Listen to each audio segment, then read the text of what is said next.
Hi friends, here I am going to make a tutorial series for B Pharmacy 7th semester for subject Instrumental Methods of Analysis। आज के इस video में मैं chapter 1 के दो topics cover करूंगा। पहला है UV visible spectroscopy on introduction level, दूसरा है इलेक्ट्रॉनिक ट्रांजिशंस। सो आते हैं पहले टॉपिक पे, UV visible spectroscopy. What is spectroscopy? Basically spectroscopy दो शब्दों से बना है। पहला है स्पेक्ट्रम, दूसरा है scopy. Spectrum means light and scopy means to examine और to determine. So we can define spectroscopy as to determine the quantity of given drug or given sample with the help of light is called spectroscopy. In precise way, we can say that spectroscopy is the study of the absorption and emission of light by the matter. Basically spectroscopy में होता क्या है कि हम sample को sample cuvette में रखते हैं और उस पर लाइट पास करते हैं और ये डिटरमिन करते हैं कि जो सैंपल के मॉलिक्यूल्स हैं वो कितनी लाइट एब्जॉर्ब कर लिए हैं। सपोज़ कि सैंपल क्यूवेट से पास होने से पहले लाइट की इंटेंसिटी I0 है और after passing the sample cuvette इसकी इंटेंसिटी हो जाती है IT, तो एब्जॉर्प्शन इक्वल टू हो जाएगा I0 माइनस IT। अब हम इसमें कुछ जो इम्पोर्टेंट टर्मिनोलॉजी है उसके बारे में बात कर लेते हैं, जैसे UV visible light. UV stands for ultraviolet and ultraviolet is a form of electromagnetic radiation. तो यूवी लाइट के सबसे बड़ा सोर्स है सन। सन जो जितनी भी लाइट सन जनरेट करता है उसका 10% यूवी लाइट होती हैं जो ओजोन लेयर द्वारा एब्जॉर्ब कर ली जाती हैं। और इस अल्ट्रावायलेट लाइट को हम 4 कैटेगरीज में डिवाइड करते हैं। First one is near ultraviolet light, जिसका वेव लेंथ रेंज होता है 300 nanometre to 400 nanometre. And second one is middle ultraviolet light, जिसका रेंज होता है 200 to 300 nanometre. And third one is far ultraviolet light, जिसका रेंज होता है 100 to 200 nanometre. And fourth one is ultra extreme ultraviolet light, जिसका range होता है 10 to 100 nanometre. And visible light के जो रेंज होता है, जो लाइट हम नेकेड आई से देख सकते हैं, उसका रेंज होता है 400 nanometre to 800 nanometre. Continuing to the terminology, next one is electromagnetic radiation. Electromagnetic radiation contain discrete packages of energy which are called photons. A photon consists oscillating electric field and magnetic field which are perpendicular to each other.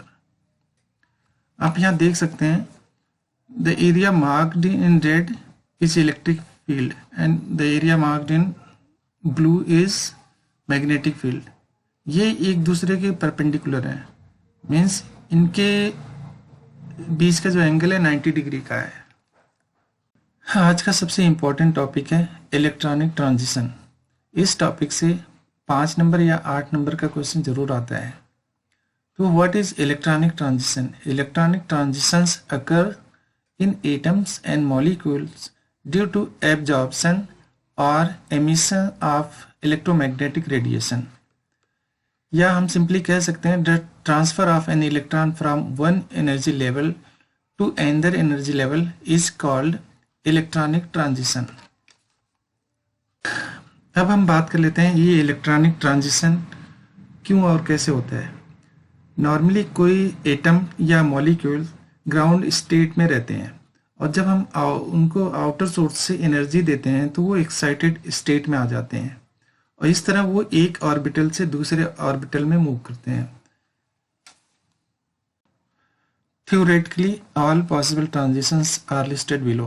पहला है sigma bonding to sigma antibonding transition, दूसरा है pi bonding to pi antibonding transition, तीसरा है n bonding to sigma antibonding transition, and fourth one is n bonding to pi anti-bonding transition, and fifth one is sigma bonding to pi anti-bonding transition, and sixth one is pi bonding to sigma anti-bonding transition.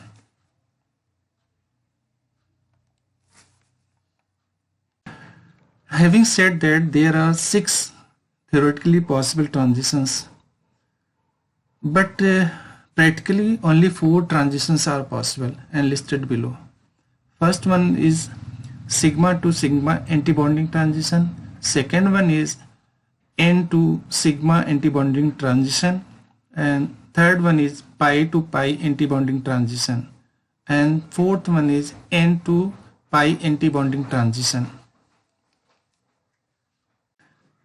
Electronic transition में एक term और use होता है, वो है HOMO and LUMO.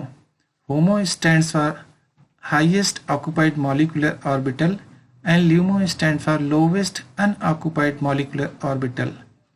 यहाँ पे HOMO का एग्जाम्पल है सिग्मा एंड ल्यूमो का एग्जाम्पल है पाई स्टार ऑर्बिटल. यहाँ पे क्लियरली आपको एक चीज समझ में आ रही होगी कि किस ट्रांजिशन को सबसे ज्यादा एनर्जी चाहिए. वो है sigma to sigma antibonding transition, और दूसरे नंबर पे n to sigma antibonding transition, और तीसरे नंबर पे pi to pi antibonding transition, और चौथे नंबर पे n to pi antibonding transition.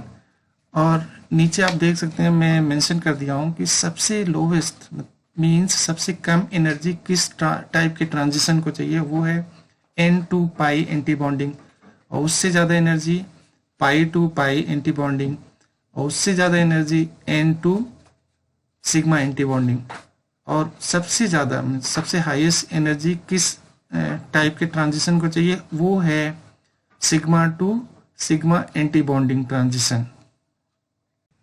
I have mentioned here examples and wavelength range for each transitions.